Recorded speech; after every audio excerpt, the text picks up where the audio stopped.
bersyukur atas kehadiran Tuhan Yang Maha Esa, karena pada kesempatan kali ini kami masih diberikan kesehatan dan kesempatan untuk memaparkan hasil observasi kami. Baik yang saya hormati Ibu Dr. Evi Segarawati Ampri, SPD MPD, selaku dosen pengampu mata kuliah pengembangan kurikulum. Baik, kami dari kelompok 5 yang beranggotakan 5 orang, saya sendiri Asmira sebagai moderator. Adapun nama teman saya yaitu Saya Asria, Saya Sultan, Saya IPCMB. Saya Nina Olivia. baik. Saya persilahkan kepada pemateri utama pertama untuk menyampaikan materinya.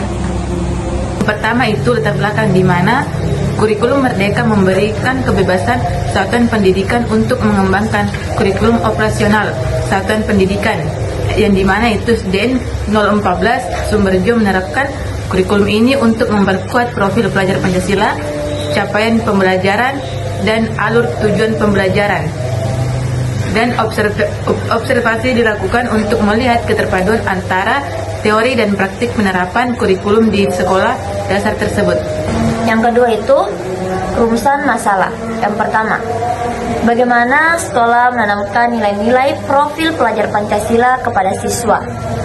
Yang kedua, bagaimana guru menentukan dan menerapkan capaian pembelajaran sesuai karakteristik siswa. Yang ketiga, bagaimana penyusunan dan penerapan ATP disesuaikan dengan kebutuhan siswa dan teknologi.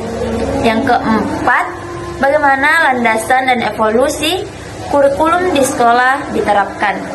Yang kelima, bagaimana implementasi kurikulum di SDN 014 Sumberjo.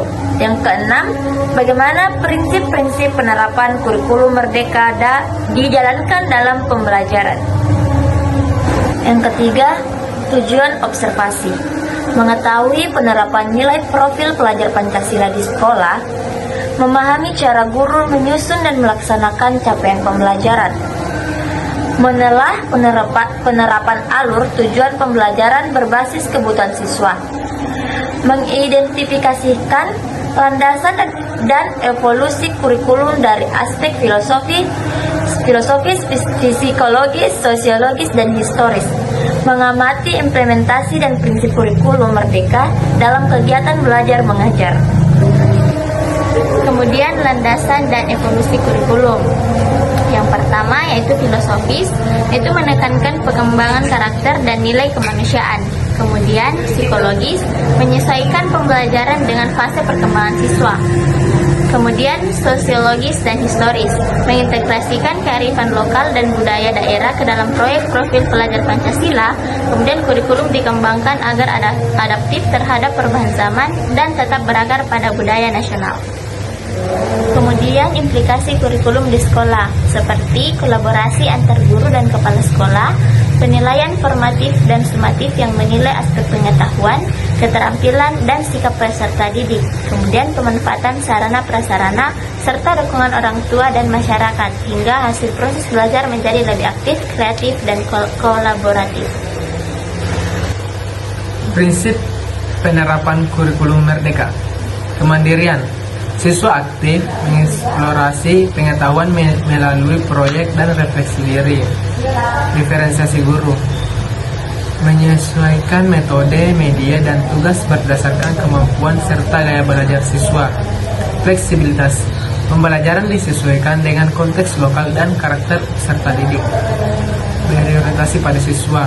Pembelajaran aktif, menyenangkan, dan bermakna. Tujuan dan capaian pembelajaran. Meningkatkan kemampuan berpikir kritis dan kreatif.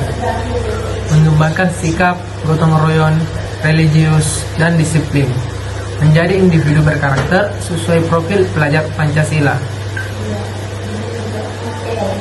Baik, kesimpulan pada observasi kami yaitu kurikulum Merdeka di SDN 014 Sumberjo telah berjalan sesuai dengan prinsip rekayasa pedagogik, berpusat pada siswa dan nilai-nilai Pancasila. Guru berperan sebagai fasilitator, siswa aktif dalam belajar dan kolaborasi antar pihak sekolah sangat kuat.